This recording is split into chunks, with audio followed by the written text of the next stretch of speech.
1000 ವರ್ಷ ನನ್ನ ಹೀಗೆ ನೋಡ್ತೆ.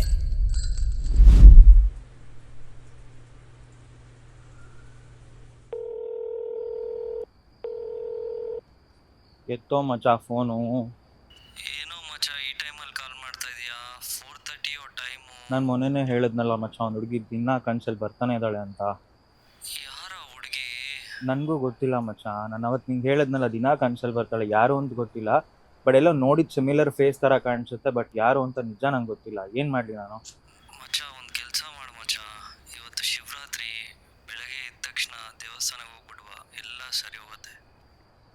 ಸಾಕ ದೇವಸ್ಥಾನಕ್ಕೆ ಹೋಗಿ ಬಂದರೆ ಸರಿ ಹೋಗುತ್ತೆ ಅಂತ್ಯಾ? ಹೋಗ್ಬಿಡ್ವಾ ಗುರು, ಫಸ್ಟ್ ಫೋನ್ ಇಡು, ನಾನು ಮಲ್ಕೋಬೇಕು, ನೈಟ್ ಎಲ್ಲ ನಿದ್ದೆನೇ ಇಲ್ಲ. ಸರಿ ಆಯಿತು ಮಚ್ಚ, ನಾನು ನಾಳೆ ಎದ್ದಿದ ತಕ್ಷಣ ಫಸ್ಟ್ ಟೆಂಪಲ್ಗೆ ಹೋಗ್ಬಿಟ್ಟು ಬರ್ತೀನಿ. ಬಾಯ್ ಮಚ್ಚ, ಬಾಯ್, ಟೇಕ್ ಕೇರ್.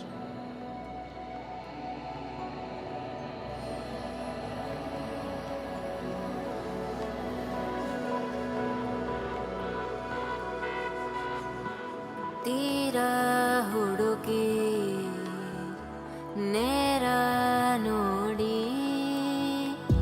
ಸಿಗದೆ ಜಲಕ್ಕೆ ಬರುವೆ, ಬರೆದಾದ ಕಾವ್ಯದ ನಡುವೆ ಬರೆಯದ ಸಾಲು ಒಂದು, ನವಿರಾದ ಗಾಳಿಯ ನಡುವೆ ನಿನ್ನಯ ಮಾಯ ಕಂಡು, ತುಳಸಿ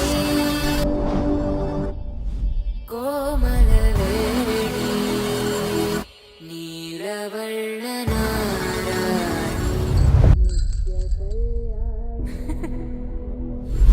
ಏಳಮ್ಮ ತುಳಸಿ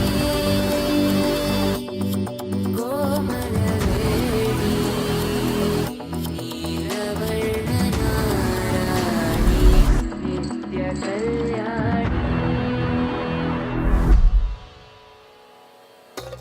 ಮುಡಿದ ಮಲ್ಲಿಗೆ ಹೂ ಮುಡಿಯಿಂದ ಊದೋರುತ್ತ, ಮುಡಿದ ಮಲ್ಲಿಗೆ ಹೂ ಮುಡಿಯಿಂದ ಊದೋರುತ್ತ, ಒಡೆಯ ಶ್ರೀ ಪುರಂದರ ವಿಠಲನ ರಾಣಿ, ಒಡೆಯ ಶ್ರೀ ಪುರಂದರ ವಿಠಲನ ರಾಣಿ. ಏನ್ ಹೀಗ್ ನೋಡ್ತಾ ಇದೀಯಾ?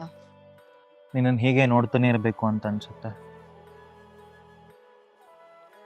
1000 ವರ್ಷ ನನ್ನ ಹೀಗೆ ನೋಡ್ತೆ.